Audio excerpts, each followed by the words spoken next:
सभी साथियों को एक बार फिर से नमस्कार और स्वागत है आपका हमारे एक और नए वीडियो। तो ये वीडियो उन बच्चों के लिए है जो मुझसे कह रहे थे कि सर जो 5512 में जो डिपार्टमेंट्स हैं उनकी जानकारी चाहिए, क्योंकि कुछ डिपार्टमेंट्स की जानकारी उनको है और बहुत से डिपार्टमेंट्स हैं जिनकी उनको जानकारी अभी तक नहीं हुई है।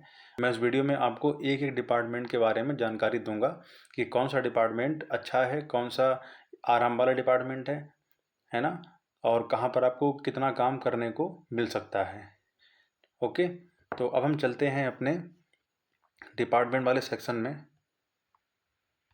तो सबसे पहला डिपार्टमेंट आता है राजस्व विभाग।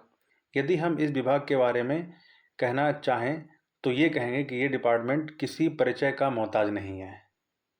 ओके, अभी जितने भी मैंने बच्चों से बात की है 5512 वैकेंसी के बारे में, जितने भी बच्चों से मैं मिला हूँ सभी ने बताया है कि अगर वो एग्ज़ाम क्वालिफाई कर जाते हैं तो उनकी फर्स्ट प्रायोरिटी राजस्व विभाग ही होगी। अब वो क्यों होगी इसके बारे में आपको अच्छी तरह से पता है, ठीक है। अब क्योंकि मैं सरकारी सेवा में हूँ इसीलिए उस बात को मैं ओपनली नहीं कह सकता हूँ कि वो क्यों चाहते हैं कि सबसे पहली प्रायोरिटी उनकी राजस्व विभाग होगी। ओके, अब क्योंकि आप लोग एक प्रतियोगी अभ्यर्थी हैं तो आप लोग इस बात को भली भांति समझ ही रहे होंगे कि मैं किस विषय में बात कर रहा हूँ। ओके, और जो समझ गए हैं वो एक बार कमेंट में इस बात को बता भी दें कि मेरा बोलना ठीक नहीं रहेगा यहाँ पे। तो अब यहाँ पर होता क्या है कि यहाँ पर अब चलिए चलते हैं। अब देखिए राजस्व विभाग सबसे पहला है ये जनपद स्तर पर रहेगा। यदि आप जिलाधिकारी महोदय और एसडीएम तहसीलदार महोदय के अगर आप बाबू कहलाते हैं तो आपकी वैसे ही पावर कुछ और ही हो जाएगी, है ना। एक तो रेवेन्यू डिपार्टमेंट, ऊपर से डीएम ऑफिस में आपको काम करने को मिलेगा, है ना। तो कहीं ना कहीं आप डायरेक्ट पब्लिक डीलिंग में भी रहेंगे और आपके पास में पावर भी रहेगी। ओके, तो ये आपका पहला डिपार्टमेंट के बारे में हो गया और इसके कार्य के बारे में तो आपको पता ही होगा, उसको बताने की शायद मुझे कोई ज़रूरत नहीं है। ओके, अब दूसरी बात आती है हमारे पास दूसरा डिपार्टमेंट इसी का एक है, ये मंडल स्तर पर है। जैसे मान लीजिए कोई बात विवाद हो गया, वो जनपद स्तर पर सॉल्व नहीं हुआ, है ना, तो वो मंडल स्तर पर जाएगा और उसके बाद में जितनी भी कार्य योजनाएं हैं वो मंडल से जनपद स्तर पर आती हैं। तो योजनाएं भेजने का काम करेगा मंडल स्तर से और योजनाओं को इम्प्लीमेंट करवाना काम होगा जनपद स्तर पर। तो ये एक रेवेन्यू डिपार्टमेंट की जानकारी हो गई। ओके, और अब हम चलेंगे सिंचाई विभाग की तरफ, जो कि तीसरा डिपार्टमेंट है। सिंचाई विभाग में आपको क्या देखने को मिलेगा कि यहाँ पर सबसे पहली बात ये खंडीय संवर्ग का है। ये यहाँ पर गांव में कहाँ नालियाँ बननी है, कहाँ पर तालाब बनना है और कहाँ पर ट्यूबवेल लगना है, कितने ट्यूबवेल लगे हुए हैं, तो इन सारी की सारी जानकारी यहाँ पर रहती है। अब क्योंकि इस वैकेंसी में हमारे बहुत से साथी ग्रामीण परिवेश से भी होंगे तो उनको इस बात की जानकारी होगी कि आप लोग गांव में जो ट्यूबवेल यूज़ करते हैं खेतों में पानी लगाने के लिए, कितना ज़्यादा बिल आप लोग भरते हैं, है ना। और समय समय आने पर बिल वो माफ़ भी हो जाता है, अगर नहीं होता है तो कुछ आप समझ रहे हैं तो हो जाता है। अच्छा, तो काफ़ी अच्छा डिपार्टमेंट आपका ये भी है। उसके बाद में अगला विभाग आता है, इसी का एक उपक्रम है प्रमुख अभियंता विभाग, सिंचाई विभाग का। इसमें क्या होगा कि जितने भी सोर्सेस हैं, सिंचाई के जितने भी सोर्सेस हैं उनका रिकॉर्ड इनके पास रहेगा और उसके बाद में अगर उनमें कोई निर्माण कार्य करना है, जैसे मान लीजिए नाला टूट गया, नाली टूट गई, है ना, तालाब टूट फूट गया है, नहरों का निर्माण करना, तो ये सारा का सारा इन्हीं के अंडर में आएगा। ओके, ये इनको भेजेंगे रिपोर्ट, खंडी संवर्ग से रिपोर्ट जाएगी प्रमुख अभियंता के पास में, फिर ये उनको उस योजना के लिए पैसे भेजेंगे। ओके, तो ये हो जाता है आपका सिंचाई विभाग के बारे में। अब अगला डिपार्टमेंट हमारे पास देखने को मिलता है 5वें नंबर पे निदेशक बाल विकास एवं पुष्टाहार। इसमें क्या होता है कि जितने भी ये आंगनवाड़ी होती है, आंगनवाड़ी अभी देखिए एक मुख्य सहायिका की भर्ती PWL से निकली थी, वो इनके ऊपर कार्य करेंगी, है ना। और इस डिपार्टमेंट का मुख्य कार्य क्या होता है कि जैसे आपने देखा होगा कि जितने बेसिक के स्कूल होते हैं उनमें MDM चलता है, तो MDM के बच्चों में जो इनका खाद्य सामग्री वितरण करी जाती है वो यही विभाग वितरित करता है। जैसे पंजीरी हो गया, चावल हो गया, गेहूँ हो गया, वो लगभग ये सारे के सारे इसी विभाग के अंडर में ही आते हैं। तो इस हिसाब से ये भी एक महत्वपूर्ण विभाग बन जाता है डायरेक्ट। अब अगला डिपार्टमेंट आपको देखने को मिलेगा शिक्षा निदेशक माध्यमिक। अब क्योंकि मैं जिला विद्यालय निरीक्षक कार्यालय में कार्यरत हूँ, तो इसलिए इस डिपार्टमेंट से हमारी डायरेक्ट डीलिंग होती है। ओके, सारे के सारे जो हमारे पत्राचार आते हैं वो इन्हीं के यहाँ से आते हैं, डायरेक्टर के यहाँ से आते हैं, और हमें उन्हीं के डायरेक्शन में सारे के सारे कार्य करने पड़ते हैं। अब जैसे कौन सा स्कूल, कहाँ पे स्कूल का निर्माण होना है, स्कूलों की मान्यता होना, स्कूलों में वाद विवाद होना, है ना, और राजकीय विद्यालय हो गया या ऐड विद्यालय हो गया, इनमें क्या क्या कमी है स्कूलों में, और किस तरह से गुणवत्ता और किस तरह से शिक्षा की गुणवत्ता को निखार सकते हैं, ये सारा का सारा काम इनके अंडर में आता है। ये डायरेक्ट इंटर कॉलेज को डील करता है डिपार्टमेंट। तो ये काफ़ी अच्छा डिपार्टमेंट हो जाता है। तो अब अगला डिपार्टमेंट आपको देखने को मिलेगा एनसीसी डिपार्टमेंट। अच्छा डिपार्टमेंट ये भी है, वर्कलोड कम है यहाँ पर, और जो बच्चे तैयारी आगे करना चाहते हैं वो आराम से यहाँ पर रहकर तैयारी कर सकते हैं, है ना। क्योंकि एक मेरा मित्र है, वो इसी डिपार्टमेंट में कार्य करता है, तो वो मुझसे बता रहा था कि हमको ज़्यादा वर्कलोड यहाँ पर नहीं है, अगर आपको तैयारी करनी है तो आप आराम से बैठकर 5-6 घंटे ऑफिस में बैठ कर तैयारी कर सकते हैं। तो जो बच्चे आगे नौकरी के बाद में भी पढ़ाई कंटिन्यू कर सकते हैं, तो उनके लिए एक अच्छा डिपार्टमेंट रह सकता है। विकल्प के तौर पर आप इसको रख सकते हैं। अब अब बढ़ते हैं हम अगले डिपार्टमेंट में, ग्रामीण अभियंत्रण विभाग। ओके, इसमें क्या होता है कि जैसे गांव में आपने देखा होगा कि जितने भी निर्माण कार्य होते हैं, सरकारी निर्माण कार्य होते हैं, वो सारे के सारे इसी के अंडर में ही आते हैं। अब देखिए इंटरलॉक वाली जो सड़कें आजकल बनने लगी हैं, वो भी इन्हीं के अंडर में आता है। सड़कों का निर्माण करवाना और भी गाँव में निर्माण से संबंधित योजनाएं होती हैं, वो इसी ग्रामीण अभियंत्रण विभाग के अंडर में आती है। अब यहाँ पर आपको 8 और 9 नंबर में देखने को मिल जाएगा, एक क्षेत्रीय स्तर के लिए और एक मुख्यालय संपर्क के लिए। दोनों में अंतर क्या है? अब यहाँ पर क्षेत्रीय स्तर होता है, वहाँ पर जितने भी, जैसे मान ली किसी गांव में सड़क ठीक है कि नहीं है, ओके, तालाब सही है कि नहीं ठीक है, वहाँ पर सड़कें अच्छी हैं कि नहीं है, उनका सारा रिकॉर्ड इनके पास में रहता है। अब मान लीजिए कहीं पर सड़क की आवश्यकता है, तो वो क्या करेगा, मुख्यालय संपर्क में अपनी फाइल भेज देगा कि इस गांव में सड़क बनने की आवश्यकता है। तो इस तरह से ये दोनों आपस में इंटरलिंक रहकर अपने कार्य करते रहते हैं। काफ़ी अच्छा विभाग है ये। और अगर आपको होम डिस्ट्रिक्ट चाहिए 8 नंबर वाला ले सकते हैं, और मेरा मानना ये है कि इसमें 92 वैकेंसी है, तो आप इसको ही सबसे पहले प्रायोरिटी डालिए अगर आपको होम डिस्ट्रिक्ट चाहिए तो। अब हम चलते हैं अगले डिपार्टमेंट की तरफ, जो आपको देखने को मिलता है डॉक्टर शकुंतला मिश्रा राष्ट्रीय पुनर्निवास। देखिए ये एक लखनऊ में ये विश्वविद्यालय है। अब यहाँ पर आपको वो बच्चे देखने को मिल जाएंगे जो फिजिकली थोड़े दिव्यांग हैं। जैसे जिनकी कुछ लोग हैं जिनकी आंखें नहीं हैं, किसी के हाथ नहीं है, किसी के पैर नहीं है, तो ऐसे लोग यहाँ पर देखने को मिल जाएंगे। और एक यहाँ पर जब आप ज्वाइन करेंगे तो आपको ये देखने को मिलेगा कि जो लोग शारीरिक रूप से अक्षम हैं, बट उनकी विल पावर इतनी है कि वो समाज में किसी से पीछे रहना नहीं चाहते। तो कहीं ना कहीं आप अगर ऐसे लोगों का वेलफेयर करना चाहते हैं, तो उसके लिए आपके लिए एक बहुत अच्छा डिपार्टमेंट रहने वाला है। और यदि आप तैयारी भी करना चाहते हैं आगे पढ़ाई करने के लिए, तभी आपके लिए एक बहुत ही अच्छा डिपार्टमेंट रहने वाला है ना। और आपको दूसरी चीज़ यहाँ पर क्या है कि आपको लखनऊ में रहने का भी मौका मिलेगा। अब आते हैं 11 नंबर पर, माध्यमिक शिक्षा परिषद। ठीक है, अब क्योंकि ये भी हमारा डायरेक्ट इसी से लिंक रहता है, बोर्ड में जितने भी परीक्षाएं करानी होती हैं 9th 10th 11th 12th की, वो डायरेक्ट इसी के अंडर में आती हैं। अब देखिए बच्चों की मार्कशीट गड़बड़ हो जाती हैं, उनके पापा के या खुद के नाम गलत हो जाते हैं, तो वो सारा का सारा काम यहीं पर होता है। तो उस हिसाब से ये भी काफ़ी एक अच्छा डिपार्टमेंट हो जाता है। अगर आप यहाँ पर ज्वाइन करते हैं तो काफ़ी आप आपको लाभ मिलेगा, है ना। और क्योंकि हमारे एक दो दोस्त हमारे ही बैच के इसमें ज्वाइन किए हुए हैं, तो काफ़ी अच्छे अच्छे पद पर हैं वो। अब बढ़ते हैं हम लोग अगले डिपार्टमेंट की तरफ, 12 नंबर, ये निदेशक महिला कल्याण के लिए। यहाँ पर क्या होता है कि जितनी भी महिलाओं संबंधित योजनाएं आती हैं, कल्याणकारी योजनाएं आती हैं, वो सारी की सारी इसी के अंडर में आती हैं। तो पढ़ाई के हिसाब से भी आपके ये एक अच्छा डिपार्टमेंट देखने को मिल सकता है, क्योंकि यहाँ पर भी वर्कलोड ज़्यादा नहीं है। अब अगला डिपार्टमेंट आपको देखने को मिलता है यहाँ पर खेल विभाग। अब खेल विभाग से आप ये ना समझ लीजिए कि मैं क्रिकेट अच्छा खेलता हूँ तो मैं इसमें चला जाऊँगा, ऐसा कुछ नहीं है।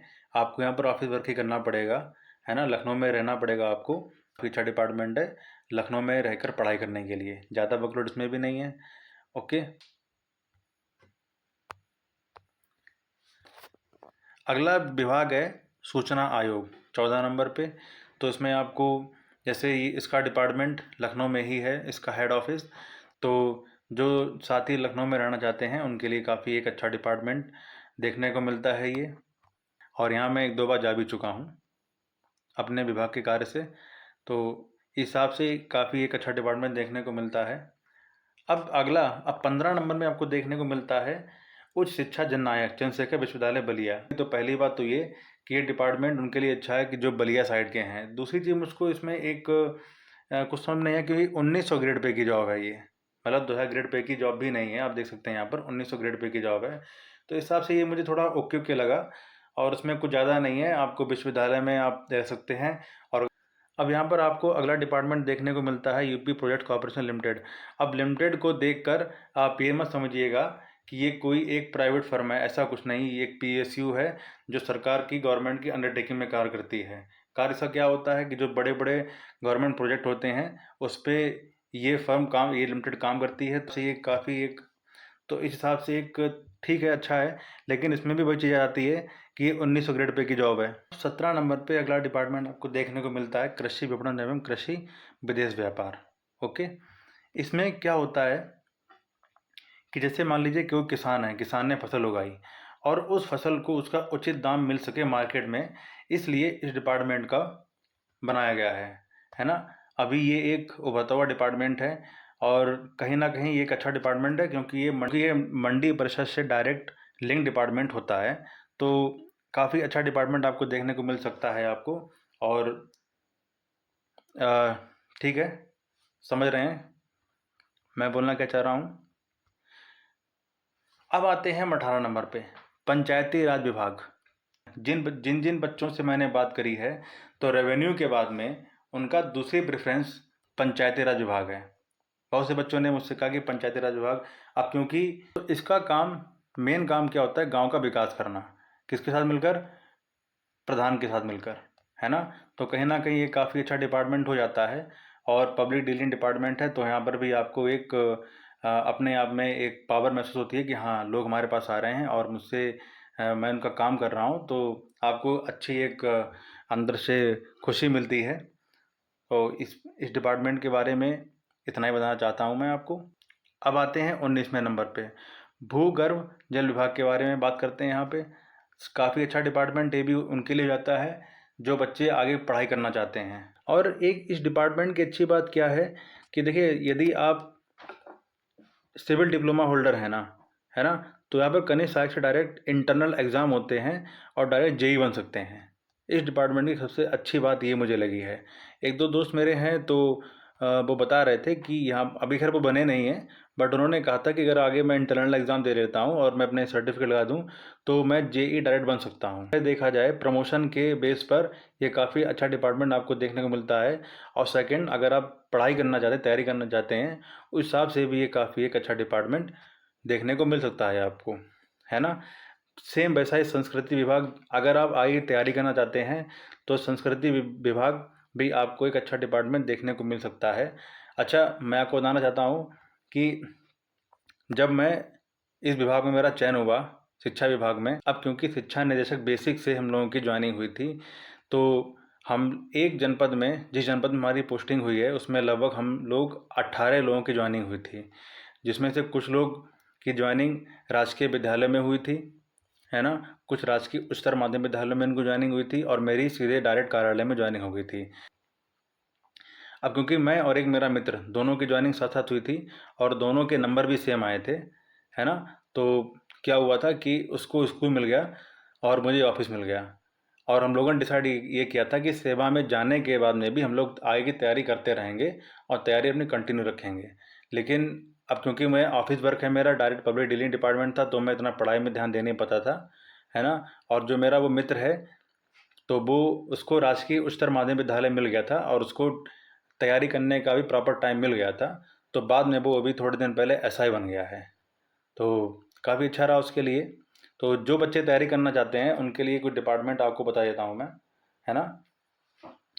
अच्छा ठीक है, चलिए अब आगे बढ़ते हैं। संस्कृत विभाग भी आपको ऐसे देखने को मिल जाता है। यहाँ पर काम कम रहेगा, पढ़ाई के लिए आपको पर्याप्त टाइम मिल जाएगा यहाँ पर भी, है ना।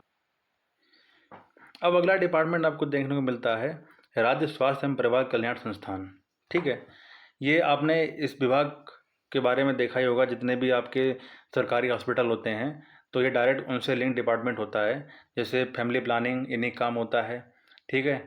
परिवार परामर्श इन्हीं काम होता है, डिपार्टमेंट है। और इसमें आपको होम डिस्ट्रिक्ट भी मिल सकता है। अब चूँकि आप पद ही केवल 2 हैं तो आपको बहुत ही मुश्किल है कि आपको अपना होम डिस्ट्रिक्ट मिल पाए। यदि आपके ज़िले में इसके पद हैं तो आपको आपका होम डिस्ट्रिक्ट मिल सकता है, ठीक है। अगला डिपार्टमेंट आपको देखने को मिलता है परिवार कल्याण विभाग। वो भी लगभग सेम 21 नंबर की तरह ही है, उसमें कुछ खास फर्क नहीं है, ठीक है। और अब देखिए 23 नंबर वाला डिपार्टमेंट भी लगभग इसी तरह से ही हो जाता है। तो 21, 22, 23 में ज़्यादा कुछ खास अंतर नहीं है ना। तो इसके बारे में जानकारी कुछ खास नहीं है। जो 21 नंबर का है वही 22 और वही 23 नंबर में हो जाता है। अब अगला डिपार्टमेंट हमारे पास देखने को मिलता है 24 नंबर पे, वफ़ कमिश्नर वफ़ बोर्ड, है ना। तो ये कुछ ज़्यादा इसमें खास काम नहीं होता है, बट अगर आप जिला संबर का है, पहली बात तो ये अच्छी बात, अगर आपके जनपद में इसकी जगह खाली होगी तो आपको मिल जाएगा। और यहाँ पर ज़्यादा वर्कलोड भी नहीं है, अगर आप आगे तैयारी करना चाहते हैं तो आराम से तैयारी कर सकते हैं। और 25 नंबर भी सेम वही है, वह बोर्ड से रिलेटेड। तो इसमें ज़्यादा कुछ खास काम नहीं होता है, बट अगर आप आगे तैयारी करना चाहते हैं तो ये भी डिपार्टमेंट उस हिसाब से आपके लिए अच्छा हो सकता है। 26वें नंबर में राजकीय कार्यालय निरीक्षण एवं उत्तर प्रदेश प्रशासनिक सुधार विभाग प्रयागराज। ओके, इस डिपार्टमेंट के बारे में बताना चाहता हूँ मैं कि अभी लगभग 1.5 साल पहले ये अचानक से हमारे ऑफिस में निरीक्षण करने के लिए आ गए थे। क्योंकि अब इनके पास में अथॉरिटी होती है कि ये औचक निरीक्षण कर सकते हैं, है ना। इनका कार्य होता है कि जितने भी हमारे राजकीय कर्मचारी और राजकीय ऑफिस होते हैं, इनको और क्या क्या इनको सुविधाएं देनी चाहिए जिससे ये डायरेक्ट पब्लिक का वेलफेयर अच्छे से कर सकें। तो ये कोई पर्टिकुलर एक डिपार्टमेंट का नहीं, ये सभी डिपार्टमेंट में जाते हैं जितने भी राजकीय कार्यालय होते हैं। राज्य लोक सेवा अधिकरण इंदिरा भवन लखनऊ, ठीक है। ये आप इसके बारे में आप सब जानते ही हैं, ये राज्य लोक सेवा के लिए है। 28 नंबर पे आपको देखने को मिलता है उत्तर प्रदेश राजकीय टंडन मुक्त विश्वविद्यालय। अब आपने देखा होगा कि बहुत से ऐसे बच्चे होते हैं जो प्राइवेट बीए और एमए कर लेते हैं, तो ये विश्वविद्यालय उन्हीं के लिए ओपन यूनिवर्सिटी है ये। और उसके बाद में आपने जैसे अभी जितने भी सरकारी कर्मचारी होते हैं तो उनको अब रेगुलर तो अलाउ होता नहीं है कि रेगुलर आप कोई बीए और ये एमए कर सकते हैं। तो आप अगर सेवा में रहते हुए भी आगे तैयारी करना चाहते हैं तो ये विश्वविद्यालय उन्हीं के लिए ही होता है। ज़्यादातर वैसे लोग इसमें तैयारी करते हैं जिनको। फिर उसके बाद में अगला डिपार्टमेंट आता है डिपार्टमेंट नंबर 29, निदेशक न्यायिक प्रशिक्षण एवं अनुसंधान संस्थान लखनऊ, ठीक है। यहाँ पर क्या होता है कि जितने ये जो जुडिशरी होती है इनकी ट्रेनिंग होती है ना। अब 30 नंबर पे आपको देखने को मिलता है अटल बिहारी वाजपेयी चिकित्सा विश्वविद्यालय। यदि आप इस डिपार्टमेंट में जाते हैं तो सबसे पहली बात है कि आप रहेंगे लखनऊ में। दूसरी बात क्या है कि जितने भी आपने देखा होगा कि आई बहुत से मेडिकल कॉलेज खुलते हैं, है ना। तो मेडिकल कॉलेज की जितनी भी मान्यताएं रजिस्ट्रेशन होता है वो यहीं से होता है और काफ़ी प्रतिष्ठित डिपार्टमेंट है अगर आप यहाँ पर बाबू बनते हैं। अब हम आते हैं 31वें नंबर पर राज्य उपभोक्ता विवाद। कि बहुत से ऐसे विवाद हो जाते हैं दुकानदार दुकानदार के बीच में या दुकानदार ग्राहक के बीच में, है ना। तो उस तरह के जो उपभोक्ता वाले जितने भी केसेस होते हैं वो यहीं पर आते हैं, है ना। तो अब जैसे मैं आपको बताऊं कि ये भी करीब 2 साल पहले मेरा एक दोस्त था। तो एक मेरा दोस्त था, तो वो किसी मॉल में शॉपिंग करने के लिए गया। तो वहाँ पर क्या था कि कुछ कंप्यूटर एरर हो गया था, तो एक चॉकलेट का उसमें उसने बिल 1 रुपये एक्स्ट्रा काट लिया था। तो उसके बाद में उसने इसी रात उपभोक्ता विभाग में जाकर केस किया था, है ना। तो उसका मुआवजा उस मॉल को देना पड़ गया था 1 रुपये के चक्कर में। तो यही कुछ विभाग है। तो 36वें नंबर पर मद्य निषेध विभाग। अब इस विभाग में बहुत से हमारे मित्र हैं, वो इस कन्फ्यूज़न में हैं कि ये आबकारी विभाग है। बहुत ही वो खुश हो रहे थे कि चलिए कुछ विभाग हमारे मतलब का है। तो आपको बताना चाहता हूँ कि आबकारी विभाग नहीं है, ये मद्य निषेध विभाग है। यहाँ पर योजनाएं आती हैं यहाँ पर कि लोगों को इनकरेज किया जाए कि आप लोग शराब, दारू, सिगरेट, तंबाकू ना खाएं। ना कि आबकारी विभाग है कि जो आप सोच रहे होंगे कि बस हम आबकारी विभाग के बाबू बन के रह जाएंगे और हमारी बहुत ज़्यादा कमाई हो जाएगी। तो ये ऐसा नहीं है, ठीक है। तो ये केवल एक योजनाओं से संबंधित विभाग है। अब आते हैं 33वें नंबर पर, अनुसूचित जाति और अनुसूचित जनजाति आयोग जिसे बोलते हैं। यहाँ पर आपको थोड़ा काम का बर्डन रहेगा। अब यहाँ पर देखिए एक चीज़ आ जाती है कि ये भी 1900 ग्रेड पे की जॉब है। तो यहाँ पर आपको होम डिस्ट्रिक्ट तो खैर मिलेगा नहीं, आपको लखनऊ में ही मिलेगा और लखनऊ में ही आप रहेंगे। अब अगला डिपार्टमेंट आपको देखने को मिलता है निदेशालय कुटीर एवं ग्रामीण उद्योग। यहाँ पर आपने देखा होगा गांव में बहुत से लोग MSME प्रोजेक्ट आते हैं, है ना। तो उसके लिए लोन दिया जाता है, वो यही देगा। और आपने देखा होगा कि मुर्गी पालन हो गया, मछली पालन हो गया, है ना, भेड़ पालन, बहुत सी तमाम ऐसी होती हैं। तो उसके लिए अब किसान को चाहिए ऋण, है ना, लोन चाहिए। तो वो लोन वाला डिपार्टमेंट यही रहता है। 35 नंबर पर सिंचाई एवं जल संसाधन, इसके बारे में मैं बता चुका हूँ। कोई ज़्यादा खास अंतर नहीं है, बस ये विशेष चयन है।